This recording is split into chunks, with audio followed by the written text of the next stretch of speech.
En este vídeo me gustaría explicar por qué creo que el economista Juan Ramón Rayo se equivoca o es deshonesto en su crítica a las declaraciones realizadas por Íñigo Errejón sobre el PIN parental, y por qué considero que es Rayo y no Errejón quien realmente trata de evitar el debate acerca de la idea de libertad. Dejo el vídeo de Rayo en la descripción. En primer lugar, lo que Errejón quiere decir, o al menos lo que yo deduzco de las declaraciones que Rayo reproduce en su vídeo, es que la existencia de normas comunes es condición necesaria para la libertad, pero en ningún momento dice que sea condición suficiente. Efectivamente, habrá que dirimir cuál deberá ser el contenido concreto de dichas normas. No vale cualquier conjunto de normas. Pero estoy seguro de que Errejón estaría de acuerdo con esto, como lo demuestra el hecho de que al propio Errejón no le parece que algunas de nuestras actuales normas sean compatibles con su idea de libertad. El desacuerdo entre Errejón y Rayo acerca del concepto de libertad reside, por tanto, en el contenido específico de las normas comunes que deberán regular nuestra sociedad, cosa que por otra parte es lógica, dadas sus respectivas ideologías. Pero decir que Errejón considera que cualquier conjunto de normas comunes es compatible con la libertad es mentira, es deshonesto. Y porque si así fuera, Errejón consideraría que toda sociedad es una sociedad libre por defecto, pues por definición una sociedad se rige siempre por un conjunto de normas comunes, por muy injustas que éstas puedan llegar a ser. Y sabemos que esa no es la opinión de Errejón, pues él defiende claramente un modelo de sociedad por encima de otros. De nuevo, lo que Errejón quiere decir con sus declaraciones es lo mismo que apunta Rayo al principio de su vídeo, que la libertad es un concepto relacional y que por ello solo es aplicable a la vida en sociedad, y no a individuos aislados, cuya existencia, por otra parte, solo es posible en esos experimentos teóricos mentales que tanto les gustan a algunos liberales. Dicho esto, si la libertad es algo inherentemente social, pues entonces no tendría mucho sentido que las normas que la hacen posible permitiesen a un individuo abjurar de la sociedad misma, lo que Errejón llama encerrarse en su caverna. Y esto porque, como bien señala el propio Rayo, en ausencia de sociedad, esto es, encerrado en la caverna, no tiene sentido hablar de libertad, y por tanto se estaría abriendo la puerta a la posibilidad de que, en virtud de su libertad, un individuo abandonase el contexto que la hace posible en primera instancia. El problema reside en que, a pesar de que Rayo dice estar de acuerdo con que solo tiene sentido hablar de la libertad en un contexto social, sigue partiendo de la premisa liberal justnaturalista de que existe algo así como una suerte de libertad individual presocial que los individuos tienen y que debe ser respetada, lo que él llama autonomía personal. Para Rayo, la libertad solo es posible si ese conjunto de normas comunes que regulan una sociedad respeta dicha autonomía personal. Pero él mismo parece reconocer que esa idea de una libertad y por tanto de unos derechos cuya existencia resulte previa a la sociedad es un sinsentido. ¿Qué es entonces esa autonomía personal de la que Rayo habla, sino una suerte de derecho natural cuya existencia precede necesariamente a lo social? Y, sobre todo, ¿quién o qué la legitima en ausencia de una sociedad a la que, en la práctica, el individuo siempre pertenece?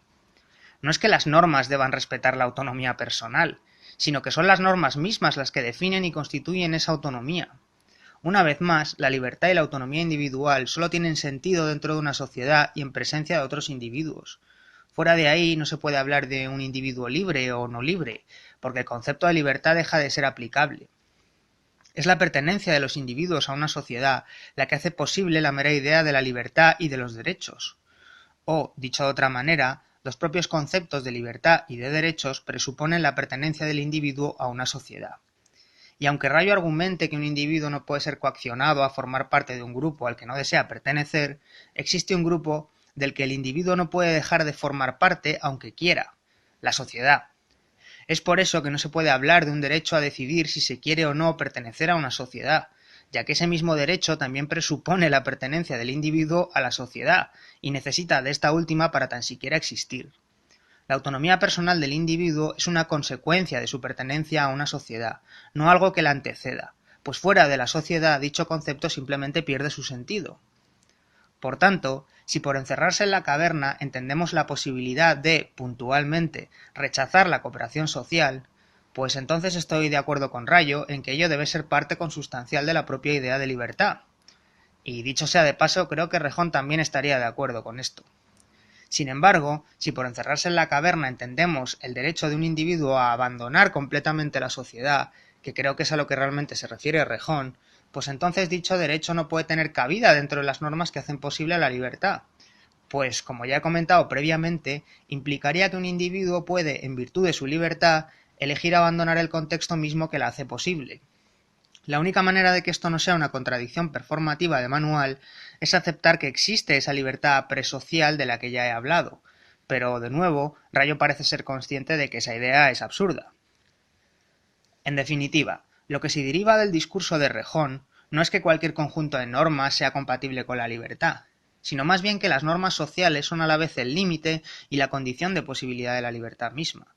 Y esto no es algo baladí, ya que todavía hoy muchas personas piensan, influidas por la doctrina liberal, que el individuo es libre por naturaleza y que por ello las normas sociales representan siempre una coartación de su libertad individual.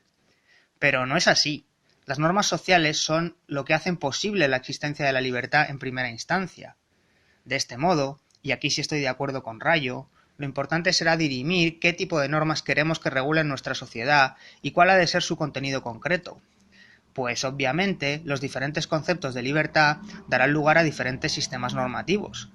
Pero lo que no se puede hacer, como hace Rayo, es actuar como si el debate ya estuviera zanjado, y como si lo que él llama autonomía personal fuera algo autoevidente que debe ser respetado siempre al margen de cualquier otra consideración.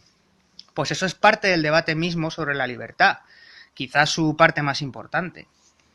Así, en realidad es Rayo el que parece no estar interesado en debatir acerca del contenido concreto de las normas sociales que deberán regular nuestras sociedades, ya que apelar a un concepto como el de autonomía personal no deja de ser una petición de principio en toda regla, desde el momento en el que son las mismas normas sociales las que deben definir y delimitar la autonomía personal. Decir que una sociedad es libre siempre y cuando sus normas respeten la libertad individual de las personas es no decir nada, es una tautología. Es como decir que una sociedad es libre siempre y cuando sea libre. Y peor aún, es no entender que lo que se encuentra en disputa es precisamente el concepto mismo de libertad.